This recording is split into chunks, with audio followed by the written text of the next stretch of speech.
Hello, my name is Britton Manasco, and this is Leading Lights, and I'm here with Sheevaun Thatcher. She's Head of Sales Enablement and Training at RingCentral. Welcome, Sheevaun.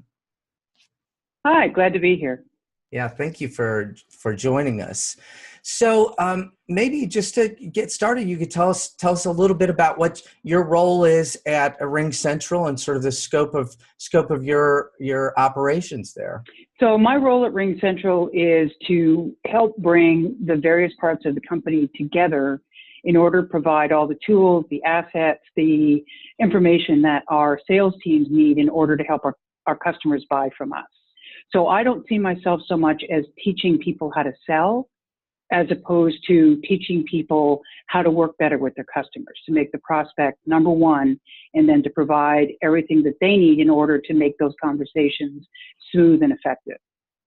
So I work within the sales operations group that reports up through sales. And I have a team right now of about 40. I've got a team of 30 in Manila, and I've got a team of 5 here with 5 open headcount. So the group is growing tremendously. So we provide not only working with senior leadership to ensure that the go-to-market message is understood, everybody can get it. I work very closely with marketing to ensure that the materials that they're producing for us are on point, on message, and that they are designed in such a fashion that salespeople can work with it. And what I mean by that is the salespeople, when they receive something from marketing, it has to answer 2 questions. From a sales perspective, and from me being a rep, for example, why should I care about this? What's in it for me? And secondly is, how is it going to help my customer buy from me? So no longer is our marketing team simply giving us a brochure and saying, here, hand this out. They're giving us the brochure, but with that brochure, they're giving us the list of open-ended questions that can be asked in order to present a brochure. What is this going to do for the customer that will help them do their business better? And along that line. So that's the second part. The third part of it is through training and through management of sales process. So it's helping define the sales process in such a fashion that we can deliver all of that, all those assets, all that information, all that coaching at just in time. So if a rep is in a stage that requires a demonstration, they know that they can go to a one-stop shop, for example, go to one location in the company, and regardless of where the materials are, they can find the right materials for that stage. So they're not inundated with too much information, but they know that they can find the information easily without having to spend a lot of time searching for it. And then the last part of it is working with all of our teams around the world to ensure that what's working is proliferated, what's not is stopped, and making sure that that tribal knowledge is shared company-wide. So that's really what we do. Now that encompasses a lot of different tasks, but that's what I see my role as, is helping make sure that those 4 pieces come together in order to create a really cohesive and strong foundation for our salespeople to jump up on. And what is the scope of the sales organization that you're enabling? We have about 3,000 salespeople, and they range from enterprise level through to the folks on the phone. So we have every single segment that you can imagine. And when we deliver our materials, we actually deliver it segment based as well. So I've got folks on my team that focus on upmarket. I've got folks that focus on mass market. I've got others that focus more on the SDR, BDR, business development kind of market. I've got folks that do content creation. I've got, you can imagine. So it's a very cohesive team to deliver this across the company. That's great. So you were at the original Palm Beach event. I was. Inaugural event. And it really kicked off this society. I wonder if you have a reflection of something you experienced at that event, or why what it meant to you. First off, I've been doing sales enablement for about 12 years now.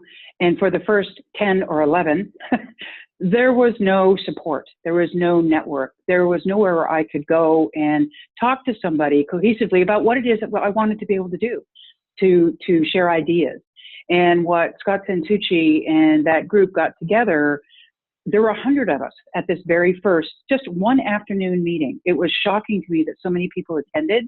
It was also extremely gratifying because I got to meet a lot of people that in my industry and other industries, we are still all trying to provide the same kind of practice to a company. So from my perspective, to get that many people at an inaugural event was eye-opening, extremely gratifying, and just gave me a lot of hope for the future. And you'll be attending the next one coming up in late October in Dallas, correct? I wouldn't miss it. Would not miss it. What are you looking for in terms of what might have kind of transpired over the year and kind of what you're hoping for at this event? I know there's a lot of work been done about trying to define what the practice is, more so than just the role, but what the actual practice is about. How does it fit into an organization, and how can we define it and really elevate the role? So there's been a ton of work done on that, and I'm very curious to see what the results are. I mean, I've discovered that you can talk to 15, 20, 100 different sales enablement folks, and they all have something slightly different, but we all have the same kind of direction that we want to go in. So I'm very curious to see what the result of that is, because I believe that it really is now a true practice. And how can we take the learning and the work that's been done over the last year and share it with everybody else that's in sales enablement, so we all have the same type of vocabulary, the same type of standard language that we can use to discuss the role, to understand how the role fits within organizations, and to be able to go to senior management and really talk about what this role can deliver, why it's a critical part of a company. It's great. And finally, my understanding is you've got a point of view on there's been a critical shift, a sort of turning point in the last 18 months is kind of where you've pegged it. Tell us a little bit about that and what that means for the profession and maybe those who beyond the profession that we're collaborating with. Sales enablement really is a critical part of a company. I've known that for a long time. Companies themselves did not know that until, as I said, probably in the last 18 months, that there's been a real tipping point. And now companies are recognizing that if they don't have a sales enablement team, even if it's just an army of one, if they don't have somebody there who is pulling all of these strings together into that one bundle, that they are not going to be as successful as they could possibly be. So part of that is recognizing that sales enablement really is the hub of a company. We drive the transformation in companies, and I've seen that over and over again, is that when you get somebody whose sole purpose is to be able to make sure that the company as a whole is putting the prospect first and then delivering all of the different parts of that puzzle to make sure that can happen, that companies become much, much more successful. All these, I think Scott was one of the ones who coined the term, these random acts of sales enablement that have been going on all over companies, right? We were the fixer of broken things. People were doing things all over, but it was never seen. So that leads me to the next point, which is being able to run sales enablement as a business within a business. By being able to define it that way, you can make the people in the company that are A, giving you money, B, are providing assets, and C, are utilizing these assets, that you can get them to recognize what the fundamental shift is when it comes to sales enablement. So when I talk about running it like a business within a business, I have investors. These investors give me money for me to be able to do those projects, and in return, I give them back results. And investors are CFO, CEO, chief revenue officers, anybody who wants to give me money to do things. Those are my investors, and I return results to them. Secondly, of course, is a supply chain, and the supply chain can be coming from any part of the company, really, these random acts of sales enablement, but more specifically coming from the marketing team.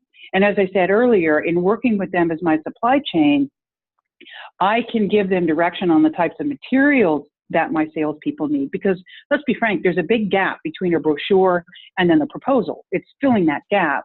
And it's working with marketing to say, make sure everything you produce for me to put in front of my customers, the sellers, answers those two questions. What's in it for me, and how's it going to help my customer buy? And when I do that, the quid pro quo I give back to the marketing folks is adoption. Because most companies, I would say fully 80% of materials never ever seen, because it just never gets out to where it needs to be, because it either doesn't fit, or it's out of date, or it's not on message, whatever it is. So working very closely with marketing, you make sure that you get adoption of the material. And then lastly, of course, are my customers. Now, I think of my customers as the sales managers, not necessarily their salespeople.